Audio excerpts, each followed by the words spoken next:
Flat था, लेकिन second half तक आते आते बिकवाली थोड़ी एक्सटेंड हुई और मार्केट्स में जो बिकवाली थी वो ना केवल फ्रंट एंड इंडेक्स की बल्कि निफ्टी सेंसेक्स के साथ साथ निफ्टी बैंक पहले प्रेशर में आया और वहीं से बेसिकली प्रेशर बढ़ा और फिर धीरे धीरे वो मिड कैप स्मॉल कैप में प्रिवेल करता हुआ दिखाई पड़ा और हैवी सेल ऑफ रहा मिड कैप स्मॉल कैप की तरफ भी जाते जाते।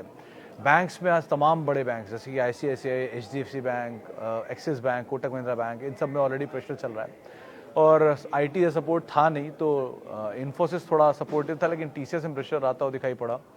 इसके अलावा रिलायंस प्रेशर में था। थोड़ी बहुत आज जो बाइंग आपको दिखाई पड़ेगी वो फार्मा में थी, तो सन फार्मा जैसे स्टॉक, सिप्ला, रेड्डीज, ये कुछ ऐसे नाम थे जो कि आज खरीदारी के साथ कामकाज करते हुए दिखाई पड़ रहे थे, लेकिन मोर लेस बाजार में आज प्रेशर ही था। मिड कैप में तो आज कार्नेज ज़्यादा बड़ा दिखाई पड़े, कार्नेज नहीं बेसिकली आप कह सकते हो कि सेल ऑफ ज़्यादा बड़ा दिखाई पड़ा। तो सेल ऑफ में आप यूनाइटेड स्पिरिट्स 5% नीचे या से नंबर्स का impact, L&T tech, happiest mind, यहाँ प्रेशर आता हुआ दिखाई पड़ा। टाटा एलेक्सी में प्रेशर था शुरुआत में, बाद में रिकवरी। L&T टेक में भारी बिकवाली थी, सिंजिन में उसका इम्पैक्ट, बायोकॉन में, सो ऐसे करके अलग अलग स्टॉक्स में प्रेशर था। सिंजिन में नंबर का इम्पैक्ट था, बायोकॉन में सिंजिन का इम्पैक्ट था। सो बेसिकली अब मार्केट अर्निंग्स को डिस्काउंट करना शुरू कर रहा है और धीरे धीरे जैसे जैसे अर्निंग आते हैं वैसे वैसे वहाँ पर रिएक्शन आता हुआ दिखाई पड़ रहा है। आज बुरा दिन था PSUs का, खास तौर से वो PSUs जो कि लो फ्लोट की वजह से चल रहे थे, जिस पर कल बात भी हुई थी। KIOCL, HMT, ITI, MMTC, STC, इन सबको चलने की वैसी कोई वजह नहीं है, लेकिन फिर भी चलिए चल रहा है। तो आज प्रॉफिट टेकिंग आ गई यहाँ पे। हुडको का OFS आ गया और OFS के बाद हुडको नीचे आ गया क्योंकि डिस्काउंटेड प्राइस था 79, तो उसके ऊपर नीचे आ गया। कल रिटेल का हिस्सा खुलेगा। सो ऐसे करके news flows, orders, Astra Microwave ने करार किया, उस पर चल गया। कहीं न्यूज़ हैं, कहीं रिजल्ट हैं, कहीं ट्रिगर है, जिनके दम पे अलग अलग स्टॉक परफॉर्म कर रहे हैं। बंधन बैंक के नंबर आ गए अभी कुछ देर पहले, शायद वीक साइड पर नंबर दिख रहे हैं सो फार, तो बाकी बात करेंगे इस पर बाद में। परसिस्टेंट के नंबर आ गए, तो ऐसे मिड कैप IT बैंक से नंबर है। कल FMCG का दिन है, तो HUL, ITC, Nestle, United Breweries, Havells, इन सब के नंबर आने। आज पॉलीकैप के नंबर आए, 2 नंबर इतने ख़राब नहीं थे, बट ऑब्वियसली बात है बहुत हायर एक्सपेक्टेशन के साथ ये नंबर आए और प्लस एडवर्टीजमेंट एक्सपेंसेस काफ़ी बढ़कर आए Q-on-Q बेसिस पे, वो भी तब जबकि अगला क्वार्टर में और बढ़ेगा, ख़ास तौर से फेस्टिवल डिमांड की वजह से। सो थोड़ा सा बाजार ने इसलिए भी उसको नेगेटिवली लिया, बट अदरवाइज़ ख़राब नहीं है कंपनी बढ़िया ही नंबर दे रही है, लेकिन एक क्वार्टर के नंबर का थोड़ा बहुत रिएक्शन आ जाता हुआ दिखाई पड़ा। तो लाइकवाइज अलग अलग रिजल्ट्स, अलग अलग अर्निंग्स, अलग अलग न्यूज़ फ्लोज के बीच में आज बाजार में प्रेशर आता हुआ दिखाई पड़ा। कल वीकली एक्सपायरी का दिन भी होगा और साथ ही साथ इवेंट बेस्ड तो चल ही रहे हैं हम, अर्निंग्स, हैवी अर्निंग्स टाइम चल ही रहा है, तो उसको भी आप आधार मानकर अपनी रणनीति बना सकते हैं। चलिए सवाल जवाब का सिलसिला शुरू कर लेते हैं और बातचीत कर लेते हैं कुछ सवालों को लेकर भी। जो पहला सवाल मेरे पास आया है, परसेंटेज टर्म्स में LIC का फ्री फ्लोट कम है और वो प्रॉफिटेबल भी है, पर वो नहीं चला। तो मलिक सर देखो, परसेंटेज टर्म्स में इसमें कोई डिनाइल नहीं है, LIC का फ्री फ्लोट कम है। 3 करोड़ शेयर खाली, 3% शेयर LIC के बिके थे, जो मेरी याददाश्त कहती है। 97% स्टेक अभी भी गवर्नमेंट के पास है और LIC का शायद ओवरऑल फ्री फ्लोट जो है वो कहीं कहीं पर 300 करोड़ रुपए, 300 करोड़ शेयरों के आसपास का। तो ऑलरेडी जो बेस है इक्विटी का वो बड़ा है और उसके सामने अर्निंग आती है। तो अर्निंग्स लास्ट क्वार्टर के नंबर में, लास्ट ईयर के नंबर में वीक था, इस ईयर FY23 के नंबर बेटर थे। सो LIC के मतलब वैल्यू वाइज तो LIC ऑब्वियसली बात है बहुत ही अच्छी वैल्यू पर अवेलेबल है और PSUs में ऐसे बहुत सारे स्टॉक हैं जो बहुत अच्छी वैल्यू पर अभी भी अवेलेबल है। मिसाल तौर पे BPCL देखो आप, HPCL देखो आप, बहुत अच्छी वैल्यू पर हैं दोनों अवेलेबल। 3 के मल्टीपल पे BPCL काम काज कर रहा है एंड लाइकवाइज LIC भी अपनी जो इनकी एम्बेडेड वैल्यू होती है उससे नीचे ही ट्रेड करता हुआ दिखाई पड़ रहा है। सो LIC भी वैल्यू में है लेकिन चला नहीं। तो बट अगेन क्योंकि बेस बड़ा है इक्विटी का, फ्लोट बड़ा है 2 और रिटेल पार्टिसिपेशन बहुत बड़ा है बिकॉज ऑफ इनके policy holders, retail share holders का रुझान, लार्जेस्ट IPO है। सो यही सेम सिचुएशन कोल इंडिया के साथ हुई थी बहुत साल पहले, जब 2010 में उनका IPO आया था। बहुत लंबे टाइम तक वो लैकलस्टर पड़ा रहा और अब जाके कहीं 10 साल बाद कोल इंडिया वापस चला है और चल के अपने, अभी तक इशू प्राइस तक तो नहीं पहुंचा अगर खाली प्राइस टू प्राइस कंपेयर करूं, लेकिन हाँ ये कह लिए कि बहुत समय बाद ने परफॉर्मेंस दी। इवन पावर ने चलिए एक बोनस भी आया था शायद बीच में, लेकिन इस तरह की जो मेगा IPOs आते हैं, SBI कार्ड, ये एंड LIC, इनकी बहुत रुझान अब तक आए नहीं है। तो मेजरली तो वैसे सभी, कोई भी बड़ा आईपीओ आप उठा लीजिए, अब तक की हिस्ट्री के टॉप 10 आईपीओ कोई भी ले लीजिए, वो अपने इशू प्राइस तक पहुंच जाए, बड़ी बात है उनके लिए। सो ये बड़े आईपीओस का, बड़े फ्लोट का असर ही इसकी वजह से नहीं हो रहा।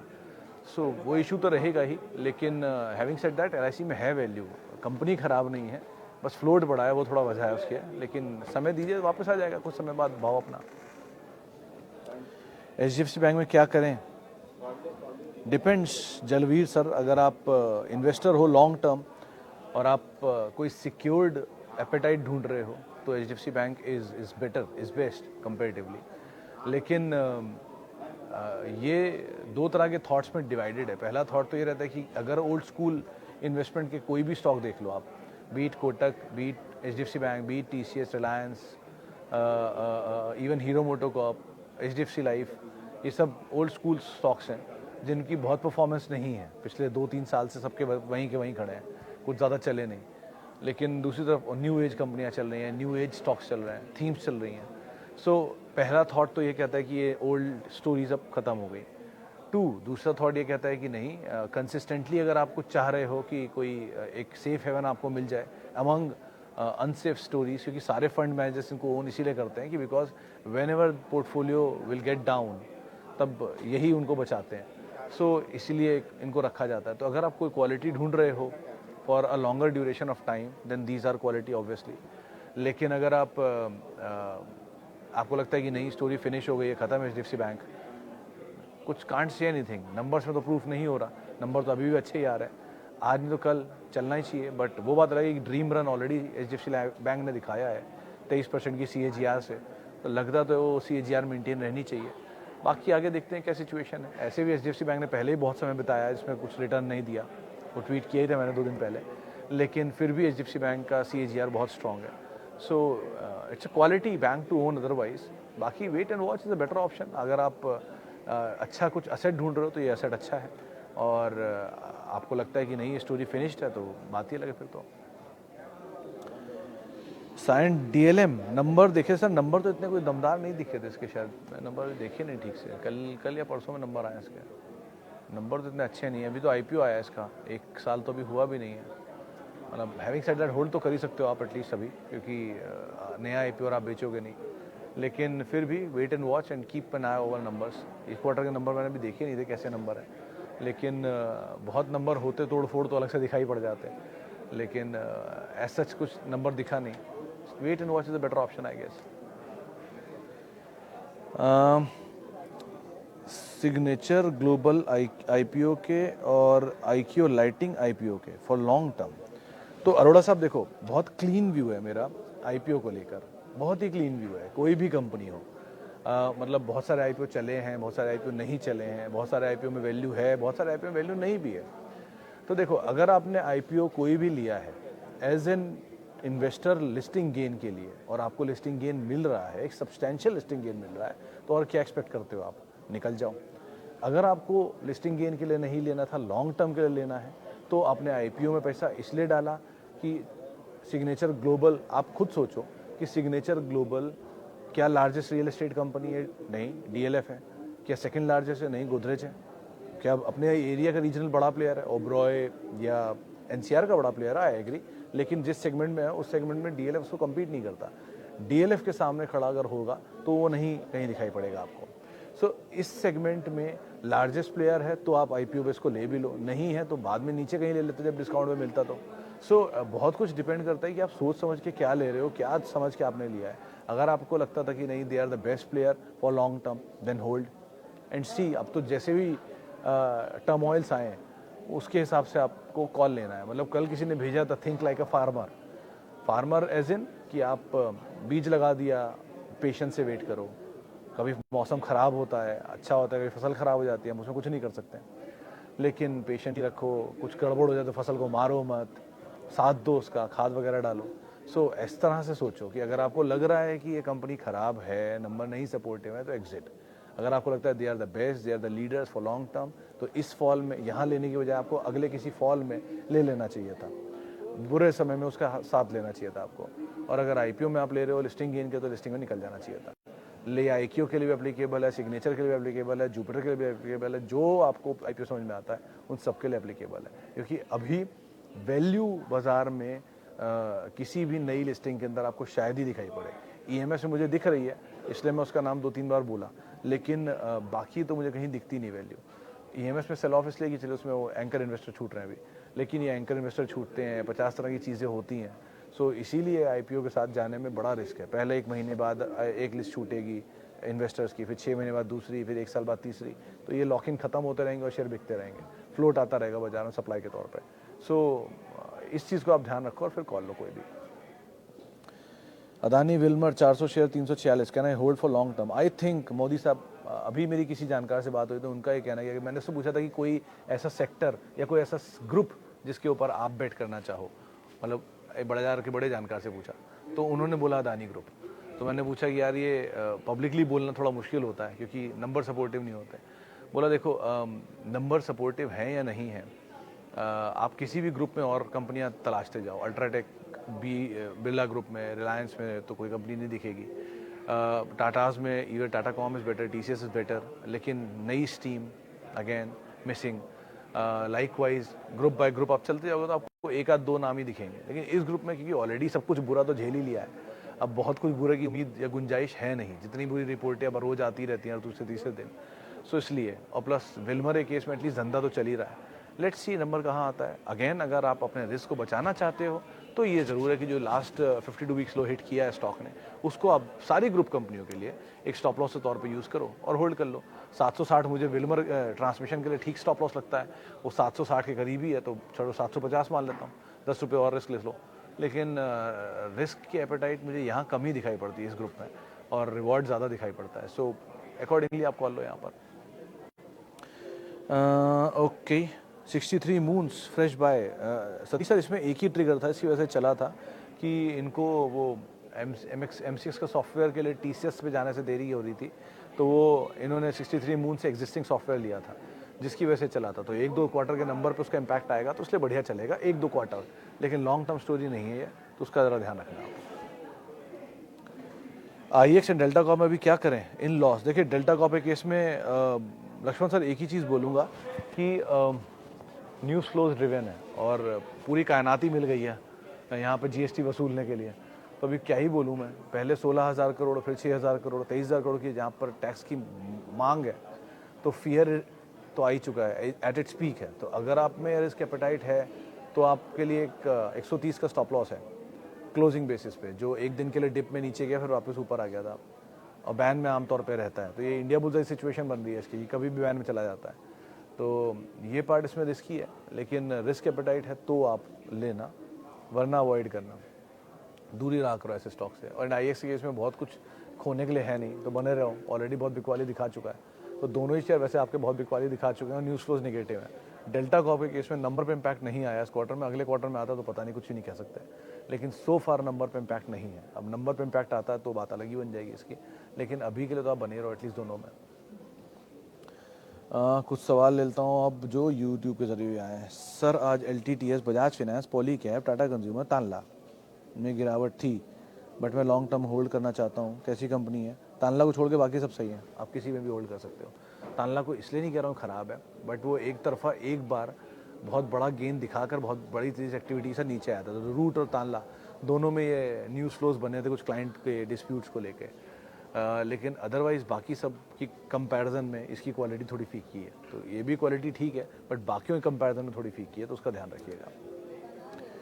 सिंजन इंटरनेशनल को क्या हो गया? मेरा भाई 680 है। तो अरूप सर, अगर आप होल्ड कर सकते हो तो होल्ड करिए। आज के नंबर आए, नंबर वैसे तो ख़राब नहीं है, लेकिन एक ही चीज़ उन्होंने बोल दी नंबर में कि FY24 की गाइडेंस को हम कट करते हैं, क्योंकि यूएस की जो मार्केट है और हमारे क्लाइंट्स हैं वहाँ पे उतना रेवेन्यू नहीं आ रहा है।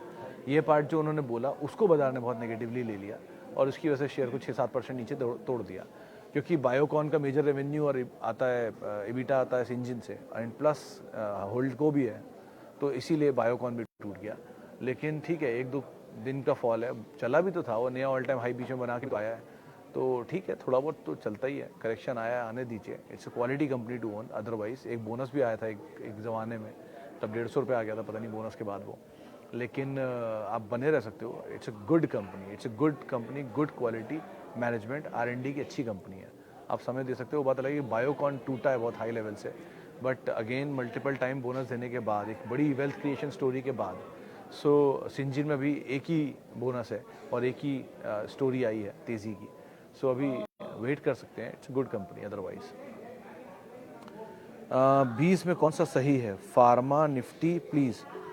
किशोर सर देखो, 5 नाम तो मुझे याद नहीं रहते। बेंचमार्क आईटी 20 याद है, निफ्टी बेंचमार्क 20 याद है, यूटीआई की ईटीएफ याद है। सो आप सिंपल रखो इसको, इतना कॉम्प्लेक्स करने की बजाय। फार्मा 20 नहीं, आप निफ्टी 20 लो पहला तो, क्योंकि निफ्टी 20 लोते हो अगर तो आपको सारे ही सेक्टर मिल जाते हैं। उसमें आईटी भी है, उसमें बैंक भी है और उसमें फार्मा भी है, पहला पार्ट। आपको उसके अलावा और पैसा डालना है कहीं और आपको कोई नया ऑप्शन ढूंढना है, तो नए ऑप्शन के लिए आप एक बार कोई तलाश सकते हो कि आईटी 20 जहाँ की वैल्यू ज़्यादा है, टूटा पड़ा है, या बैंक अगर नीचे मिल जाता है तो बैंक 20, इनकी एसआईपी कर लो। तो आप बैंक और आईटी इन दोनों का मेजर कंट्रीब्यूशन होता है निफ्टी में। करीब 21-22% का कंट्रीब्यूशन है निफ्टी में आईटी बैंक्स का एंड फाइनेंशियल्स का, और 18% के आसपास कंट्रीब्यूशन है आईटी का। तो मोटा मोटा दोनों को मिला के करीब 40% का कंट्रीब्यूशन तो यही हो गया, बाकी 60 सबका होता है। सो आप इस हिसाब से काम कर लो, एक निफ्टी ईटीएफ लेके या बाकी 2 के ईटीएफ लेके, तो आपका पूरा पोर्टफोलियो ही कवर हो जाना चाहिए इसमें। सो अकॉर्डिंगली आप कॉल ले सकते हो उसमें, बट ये अगेन एसआईपी बेस्ड होंगे। आउट राइटली मत जाना इनमें, वरना आपको बुरा ही लगेगा कि मैंने एक बार को ले लिया और नीचे आ गया। सो आराम आराम से आप एसआईपी वे में लीजिए, ज़्यादा बेटर डील आपको दिखाई पड़ेंगे ये। House ether for long term? Ether is good again, लेकिन सर एक ही केविएट है कि सारी आईपीओ रिलेटेड कंपनीज में आपको 1 साल तक या 1.5 साल तक उनको देखना पड़ता है। इट इज़ यार आप ऐसे समझो, एक आईपीओ कंपनी लेके आती है, उसका प्री आईपीओ प्लेसमेंट होता है। तो प्री आईपीओ प्लेसमेंट में मेरे को भी इनवाइट आते हैं बहुत प्री आईपीओ प्लेसमेंट के। तो कोई 100 रुपये का अगर प्री आईपीओ है तो 75 रुपये पे प्री आईपीओ प्लेसमेंट होगा, मान लेते हैं, तो 25 रुपये का सेफ गार्ड हो गया। वो आईपीओ अच्छे सब्सक्रिप्शन वजह से लिस्ट होता है 150 रुपये पर। 150 रुपये पर लिस्ट हो गया, और 150 रुपये के बाद उस पर बल्क ब्लॉक डील होते होते होते होते वो प्रीमियम होते होते करीब 200 रुपये हो गया। तो आप ये रियलाइज़ ही नहीं करा कि वो 75 रुपये की चीज़ 200 रुपये पे आप लेने जा रहे हो और या लेके बैठे हो। तो इतने बड़े प्रीमियम को लेने के बाद आपके पास खोने की गुंजाइश भी तो पूरी आ गई ना 125 रुपये की, और पाने की गुंजाइश तो बहुत है, लेकिन उसके लिए पहले नंबर सपोर्टिव होने चाहिए। मान लो नंबर 75 रुपये पे 10 रुपये की ईपीएस थी, तो 1 साल के अंदर 12 रुपये की ईपीएस ही तो होगी। तो 12 रुपये की ईपीएस की प्रीमियम इतना गेन, सो वो बहुत डिफरेंस होता है। तो उसको बाजार एडजस्ट करता है कुछ समय तक। इसीलिए आजकल के कोई आईपीओ में आपको कहीं वैल्यू नहीं दिखाई पड़ेगी, सब ऑलरेडी प्रीमियम पे लेके आते हैं। अकॉर्डिंगली आप कॉल लेना, कोई भी आईपीओ में पैसा डालते हो तो बस यही एक रिस्क है। बाकी कंपनियों की सिचुएशन तो विद टाइम क्लियर हो ही जाती है नंबर के साथ। सिंह साहब, रुपिंदर जी, बीएससी एंड सीडीएसएल अच्छी कंपनियां हैं, लेकिन आप खुद इमेजिन करो पोस्ट स्प्लिट या पोस्ट बोनस एडजस्टमेंट बीएससी आपको 1400 रुपये 1500 रुपये तक ले आया खींच के अपने आप को, और इतनी बड़ी तेज़ी के बाद अब आप उसमें प्रेजेंट सिचुएशन पूछ रहे हो। तो इसमें आपका फ्लॉ नहीं है, लेकिन शेयर बहुत चल चुके हैं, तो थोड़ा सा रिस्क तो रहेगा ही। उस रिस्क को एसोसिएट करो, किसी फॉल में करेक्शन में मिल जाए नीचे बड़े करेक्शन में, तो आप एंटर करो, ज़्यादा बेटर, आप सेफ हो जाओगे एटलीस्ट। लेकिन दोनों कंपनियों में खराबी नहीं है, सीडीएसएल एंड बीएससी में, बट भागे बहुत ज़्यादा हैं, तो थोड़ा रिस्क एपेटाइट ज़्यादा है यहाँ पे, रिस्क फंसने की गुंजाइश थोड़ी ज़्यादा है आपके लिए।